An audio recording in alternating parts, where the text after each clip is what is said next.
Hey, Bob. Hey, you. How you doing, buddy? Doing pretty well. How about yourself? Oh, I'm so glad to be seeing you. Tell me all about this book of yours. Yeah, so I read Love Does to my class every Oh, year, and I got to the epilogue, and I didn't remember that there was a reference to divine fingerprints or to God's fingerprints in the come, epilogue. come But on. That's it. it just That's it. I remember the other one, but it said how after you read Love Does, you start going and doing stuff, and that a lot of those things have divine fingerprints all over them, and you'll know which ones do and which ones don't. And I bet you didn't think somebody would take you so literally to write a whole book called Divine Fingerprints Oh, man. about all the ones that do. Your book's a lot better than mine. Uh, It came from this idea. It's in Acts 1:1. It's a letter written, and it starts out Theophilus, which means lover of God. Look for many convincing proofs that Jesus is still alive. And so I really like that idea. It felt like, to me, it was like dusting for right, fingerprints. And you say, right. like, so where is it God is showing up? And that tends to make me really grateful and hopeful. How about for you? Like, what practices do you have that help you get like dialed in to seeing where and how God's showing up in your life? I think a lot of it is you get back to what Jesus said about himself in Scripture. The things that match up with him are those things that are the things that he talked about and the things that he loved, and a lot of it comes back to people. You said this so well in the sense of anything that has to do with loving other people is probably something that Jesus would approve of.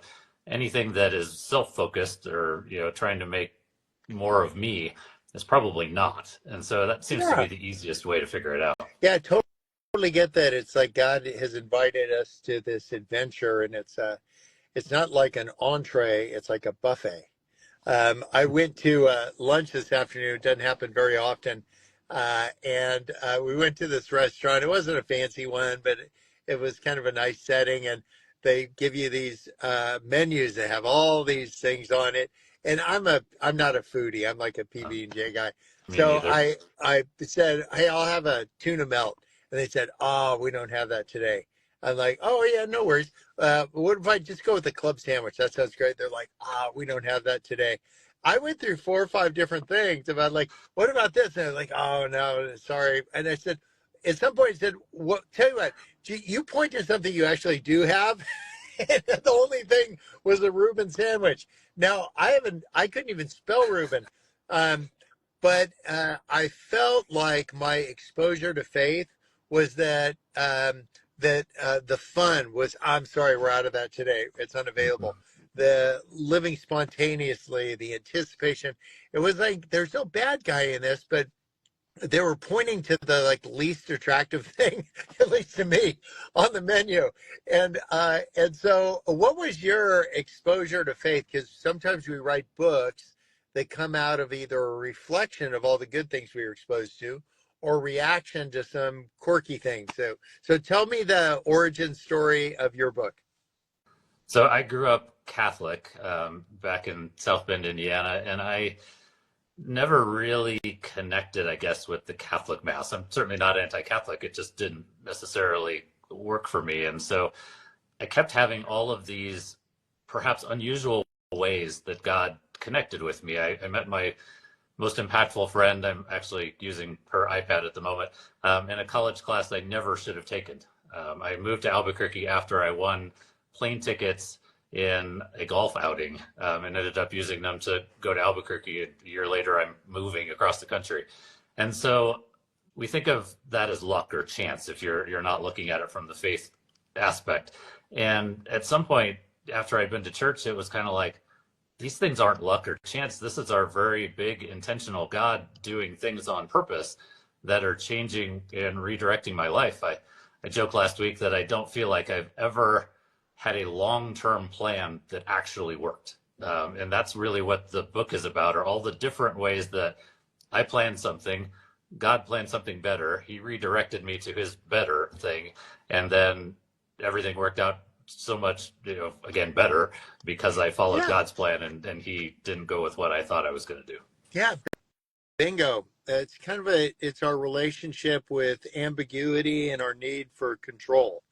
If you're listening to this and you say, like, what's my need for control of circumstances? And for some people, it would be very high. And it might be driven by the situation at the time. If you're in Mogadishu, then you might feel like you need greater control than if you're, in downtown in a major U.S. metropolitan city. Um, and then what's your relationship with ambiguity? For me, I would feel like I'd need a center seat in every airplane ride just so ambiguity could come with me. Because me and ambiguity, we get along great. How about you guys? Are you seeing other people or do you and ambiguity hang out? Yeah, I would. I wouldn't admit that ambiguity and I are as close as it is with you. I'm much. I'm trying, I would say, to be a little bit more into those margins, if you will. Because if I think the little me, the book starts with, probably would have liked to have had absolutely no ambiguity and just this direct path, everything spelled out. And I've had to learn that ambiguity is my friend, and not just scary. Sometimes if you grew up in circumstances where ambiguity meant danger close, that the more ambiguous it got, the more likely somebody's going to get beat up, and it was you, or it was your emotions, or it was your feelings. And so to say, where did that come from? I think that's just always worth taking a deep dive in. And I think one of your things about your books is that you invite people to take a dive into saying, what's the origin story of this? What's the origin story? Where did that come from? And then what do you do with it next? So we posit a question. What do you want people to feel when they turn the last page of your book? So they'll turn Define Fingerprints and the last page is flipped. What do you want them to either do or feel, or what do you want to have that inner emotion?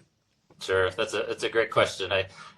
As they're reading it, I hope that they see that the stories are really more about God than they are about me. That's kind of the starting place. I would also say I hope that they're connecting with these and starting to think about what is happening in their own life and how God has left divine fingerprints in their own story, because it's something that every person I talk to about this really seems like they have their own story. Even my students who are pretty young, comparatively to me, they're looking at this from, okay, how does this impact me? And so I hope they're able to do that, and I hope more than that they're also looking forward, because the reality is we see divine fingerprints mostly in the past. You're looking in the rearview mirror of your life and seeing how God interacted with you. But the idea of it is that would help you to trust him more with your future. It's not something where we want to be stuck in the past and reminiscing about the good old days. We want to be looking at it from, okay, think about human relationships. A lot of times that's based on our experiences and our trust. And it's the same thing with God. We want to see him and see how he's been with us. And that helps us to trust him going forward and to have more ambiguity. To kind of get back to that, because he's not going to give us that direct roadmap that maybe I would have wanted, but he's going to lead us on a journey that's more beautiful. Yeah, we're always by nature, and I think it's probably a primal thing, that we're drawing connections between things. Like, if this, then this. Like, we're just constantly, if this, then this. Two cavemen are in their caves. One caveman has a pet T-Rex, and they see him pet him on the nose, and then the next day the cave's empty. So the surviving caveman says, I've drawn a connection between petting T-Rexes on the nose and being dinner. So we're saying some ambiguity. The connection is, I connect that with a feeling of vulnerability, a feeling like when that happened before, it drew a connection that I would end up getting hurt in that. I just think that whole idea of connection, then having an understanding of what these things mean, because I think that's another focus. Like, what does this mean in your life? I was in Israel just a week or week and a half ago, and there's a pool that people, maybe if you went to Sunday school, read about, the pool of Bethesda, not Maryland. It's actually in Jerusalem. And the pool of Bethesda means, in one interpretation, the pool of shame. And then the other identical meaning is it's the pool of blessing. I'm like, that'll preach. So depending on whether you got healed, it was a pool of blessing, or if you didn't, like the guy that laid there for 38 years, it was a pool of shame. And I'm like, wow, same pool. And the thing about the pool of Bethesda, there's no shallow end. It's all deep. It's all 40 feet deep. I'm like, wow, we're picturing a little like koi pond, and like this thing is deep. And I think sometimes in terms of faith, God has drawn us into something deeper than we might have anticipated. We just need to decide, am I bringing my shame with me? Am I bringing that perspective on what faith looks like? Or do I see this as an opportunity, a blessing? How do you Sure. navigate that in your life between the things that have been difficult and the things that have caused hardship and the things that have turned out to be blessings? Because it's hard to figure out at first, like Mm-hmm. what that is. You can try to draw a connection between things, but how do you navigate all that? I think God has a different definition of soon than most of us do. And so a lot of times as humans, right, we want to see something happen immediately, and we judge things based on whether the immediate thing that happens because something is good or not. When from God's perspective, the thing I've noticed, and I think you'll see a lot as you read the chapters, is that in a lot of cases, the good thing, and God, I believe God works all things for good, but a lot of times that means it's something that's going to happen. It could be 5, 10, could, be something that hasn't even happened yet. And we're so wanting to only consider the immediate impact. Yeah. I didn't realize when I played in that golf outing came apart because I was actually coaching at my rival high school, because my original high school's athletic director never returned my call. And so it's just almost a silly example, but God knew that call wouldn't be returned, and he knew all of the different good things that would come about for years and years afterward because of something that was initially a disappointment. Yes. My Yes. dad passed away, but right when I was gonna, right at the same time that I read Love Does, and that's, I don't believe that verse in Scripture means that all things are good. I think it means that God will take bad things like death and bring good things from them. And so that was an example of all of these things that he's had me do as I processed losing my father, that God meant for good and meant to really redeem that story. Yeah. I'm thinking about context and just how we're benefited by understanding the context that we don't need a Bible verse for everything, but Second Peter 4:8, a day is like 1,000 years, 1,000 years like a day.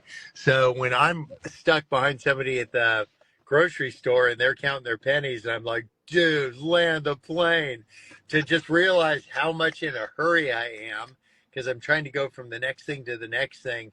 And if we could just slow it down, add that extra beat, and say, you know what, it's going to be okay. Sometimes that takes the defined fingerprints of God to develop within you and I something we don't naturally have, which is patience. I got none. Pick a round number. I got none. Most of us But I'm don't, right? trying. What's that? Most of us don't, at least not I on the big know. things. Yeah, yeah. So it's just, but then if you understand the context of a day like 1,000 years, 1,000 years like a day, to say, man, in the short period of time I've been around, and it seems like it's been quite a while, I've had a couple things go right and a couple things go wrong. I'm trying to focus less on the outcome and more on this idea of like, what was the context so I can understand what about that? It may have just been one of these fluky, like who knew it things, but it might have been that I was really hasty, as would be my instinctive reaction in jumping into something.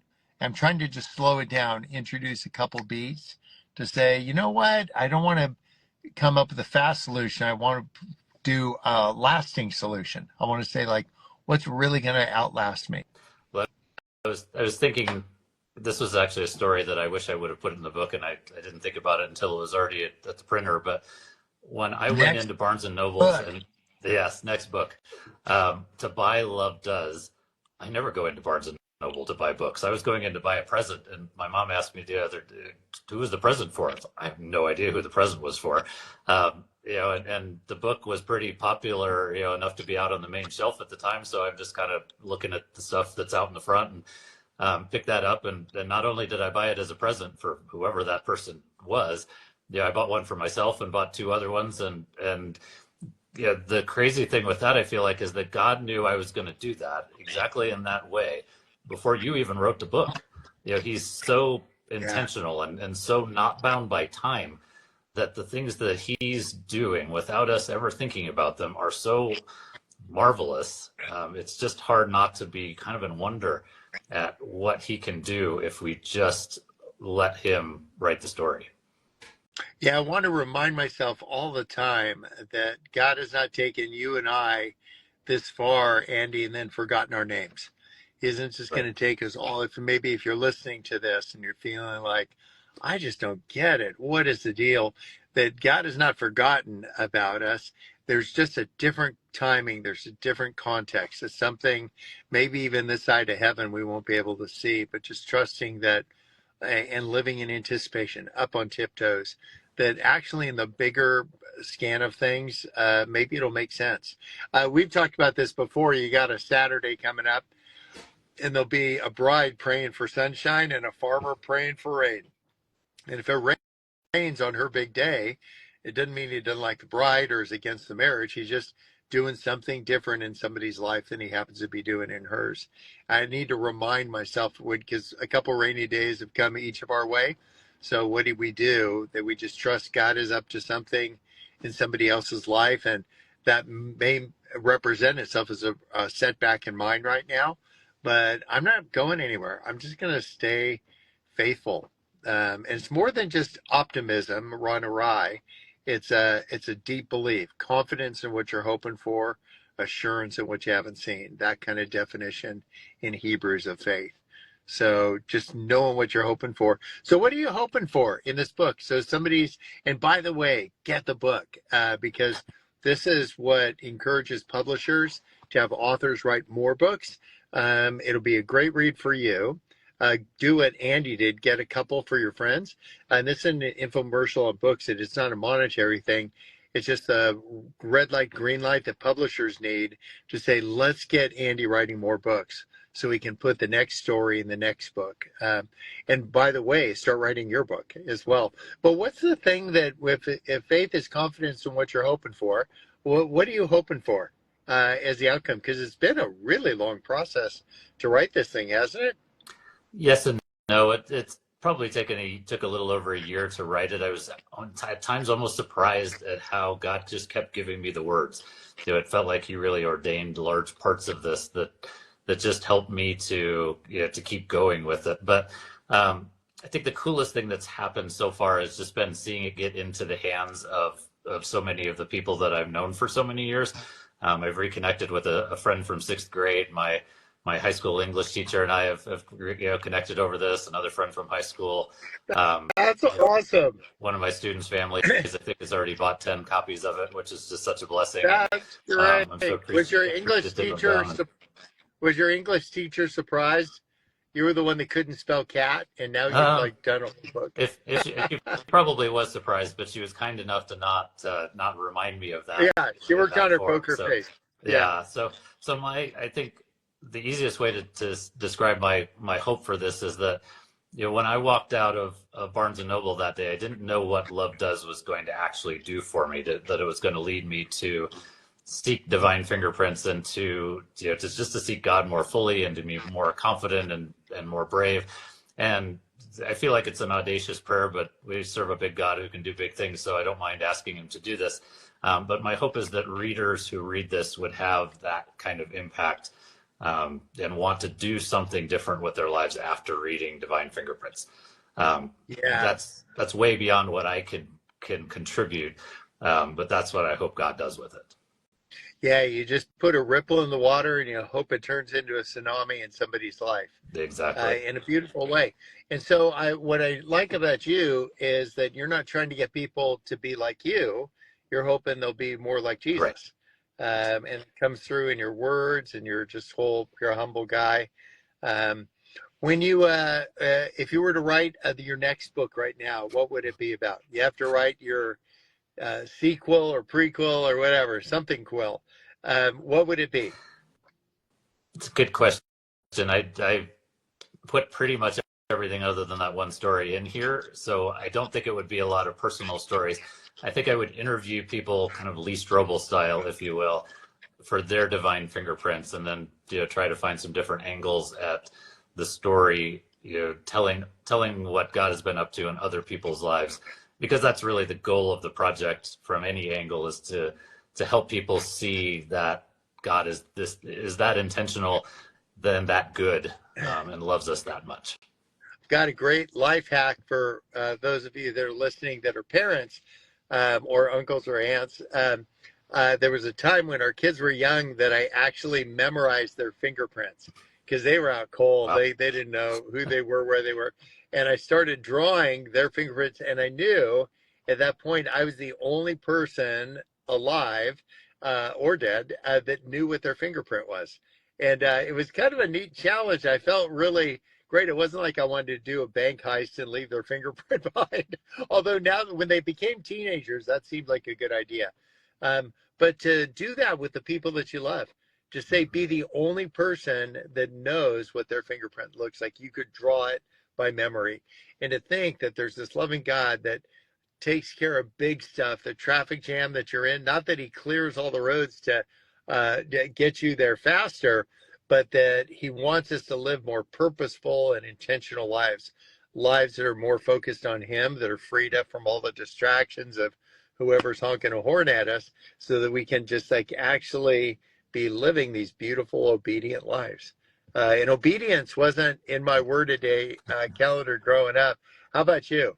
Not, not really. Yeah. Yeah. Well, I guess my mom would describe me as a pretty obedient child, if I'm being honest. But the obedience to God takes on another level, I think. It is. It's easy to say, like, love your enemies until you have an enemy. They Mm-hmm. go like, oh, actually, in concept, it's great. I see it cross stitched on a pillow at the Christian bookstore. But when you really have an enemy, like somebody's got it out for you, and it feels unjust and unwarranted and unfair and everything, then to say, gosh, can you actually put legs on that? That's when I think of obedience. That kind of like grace. It's hard to give sometimes until you need a little bit. Right. Well, and I read just a little part of Everybody Always to my class at the end of the semester last week, and really just because I wanted to do the medal ceremony that you talked about with No, Charlie. did you do that? So I gave them all. I call it I call them Bob Goff medals because I don't have a better Dude, way that's to tell them what the medals are. awesome. But I we've done that. love that. Yeah, Nothing like carrying a couple medals around with you. and they Yeah. were they were so excited about that. But every time I read Everybody Always, I feel like I have to I tend to focus on somebody that I maybe need to love a little bit better. Yeah, Um, bingo. but I think then the next year when I read it again, I think, oh, well, I'm doing better with that person, but I need to work on somebody else Yeah, instead. there's somebody Uh, new. There's yeah, always somebody in the there's, front of the line, and they there's always usually somebody took new. cuts to get there. Yeah, 'Cause yeah, for it'll sure. be like the person that you're trying to deal with, it isn't because they're just too nice. Right. Like I said, Mr. Rogers, man, you're just too nice. I got a bone to pick with you. But it'll be somebody that's kind of a little prickly, and maybe it's because they're very dissimilar to somebody in your life, or it's that they're very similar to somebody in your life that's been a real problem. So to use those things to say, hey, what is it that's kind of rising up, and what's the return address? I Right. just do that when I get junk mail. Say, what's the return address on that? It's like, oh, that's just me being insecure again, or that's me comparing my little puny accomplishments with somebody else's, or this is me. And you just kind of call it out. Don't beat yourself up. Just call it out. Know what that's connected to. Man, Right. well, Absolutely. Andy, I'm so glad you wrote the book, Divine Fingerprints. You guys, if you're listening, get a copy or two of this stuff. And then, Andy, I have a little bit of a hack. Every time I finish a book, I start writing the next one. And in part, it's so that I'm kind of guarding my heart from if somebody liked or didn't like this book, I'm already got my head in the next one.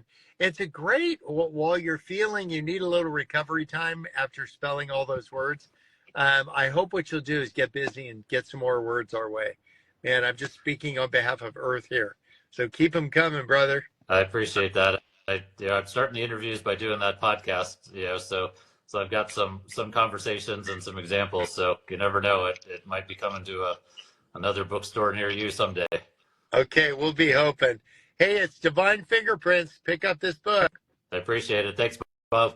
All right, so long.